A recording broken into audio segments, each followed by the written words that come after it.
Speaker ವಿಚಾರವಾಗಿ ಸದನದಲ್ಲಿ ಕೋಲಾಹಲ ಎಬ್ಬಿದೆ. ಸ್ಪೀಕರ್ ವಿರುದ್ಧವೇ ಸಿಟ್ಟಾಗಿ ಕೂಗಾಡಿದ್ದಾರೆ ಬಿಜೆಪಿ ಸದಸ್ಯರು. ನೀವ್ಯಾವ ಸೀಮೆ ಅಧ್ಯಕ್ಷ ಅಂತ ಶಾಸಕ ಸಿಸಿ ಪಾಟೀಲ್ ಆಕ್ರೋಶ ವ್ಯಕ್ತಪಡಿಸಿದ್ದಾರೆ. ಸ್ಪೀಕರ್ ಖಾದರ್ ವಿರುದ್ಧ ಏಕವಚನದಲ್ಲೇ ವಾಗ್ದಾಳಿ ನಡೆಸಿದ್ದಾರೆ.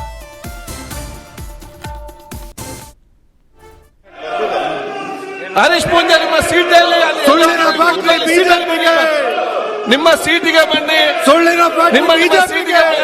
ಮಾತಾಡಬೇಡಿ. ಬಿಜೆಪಿಗೆ ನೋಡಿ ಯಾವ್ದಕ್ಕೂ ಕೂಡ ಒಂದು ಲಿಮಿಟ್ ಇದೆ.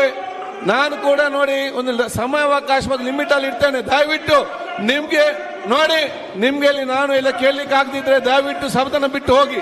ಅದನ್ನು ನಾನೇ ನಿಮ್ಮನ್ನ ತೆಗೆದು ಬಿಸಾಡಬೇಕಾಗ್ತದೆ. ನಾನು ಯಾರಂತ ನೋಡಿದ್ರೆ ಬಹಳ ಸ್ಪಷ್ಟವಾಗಿ ನಾನು ಹೇಳ್ತೇನೆ ಅಷ್ಟೇ. ಇದಕ್ಕೆ ಆಯ್ತು, ಒಂದು ಹೋಗಿ ನೀವು ಹೊರಗಡೆ. ಅದನ್ನಲ್ಲಿ ಮಾನ್ಯ ಮುಖ್ಯಮಂತ್ರಿ ಉತ್ತರ ಮುಂದುವರಿಸಿ. ಆಯ್ತು, ಕೂತ್ಕೊಳ್ಳೀಗ. ನಿಮ್ಗೆ ಇಲ್ಲದೆ ಹೊರಗೆ ಹೋಗಿ. ಆಯ್ತಾ, ಇಲ್ಲಿ ಕೇಳಿಕ ನೀವು ಹೊರಗೆ ಹೋಗಿ ಈಗ ಅಷ್ಟೇ ನಾನು ಹೇಳ್ತಾ ಇದ್ದೇನೆ. ಮಾನ್ಯ ಮುಖ್ಯಮಂತ್ರಿ ಉತ್ತರ ಮುಂದುವರಿಸಲಿ. ಯಾರಿಗೆಲ್ಲ ಆಯಾಸ ಆಗಿದೆ ನೀರು ಇಲ್ಲಿ ತಂದು ಕೂತ್ಕೊ ಕುಡೀರಿ, ಹೊರಗೆ ಹೋಗ್ಬೇಡಿ, ಇಲ್ಲಿ ಕೂತ್ಕೊಳ್ಳೀಗ. ಮುಂದುವರಿಸಿದ್ದವು ನಿನ್ನ ಸೀಟಿಗೆ ಒಂದು ಮಾತಾಡಿ. ಆಯ್ತು, ಹೋಗಿ ಹೊರಗೆ ನಡ್ರಿ. ಕೆಡವು ಮಾತಾಡಿ ಆಯ್ತು ಆಯ್ತು, ಕೂತ್ಕೊಳ್ಳೀಗ. ಗೊತ್ತಿದೆ ನೀವು ಅಂಬೇಡ್ಕರ್ ಏನೆಲ್ಲ ಮಾಡೋ ಗೊತ್ತಿದೆ. ಆಯ್ತು, ಮಾತಾಡಿ.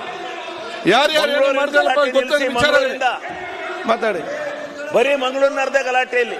ಆಯ್ತು, ನೀವ್ಯಾಕೆ ಆಡಳಿತ ಪಕ್ಷದ ನಿಮ್ಗೆ ಏನಾಗಿದೆ?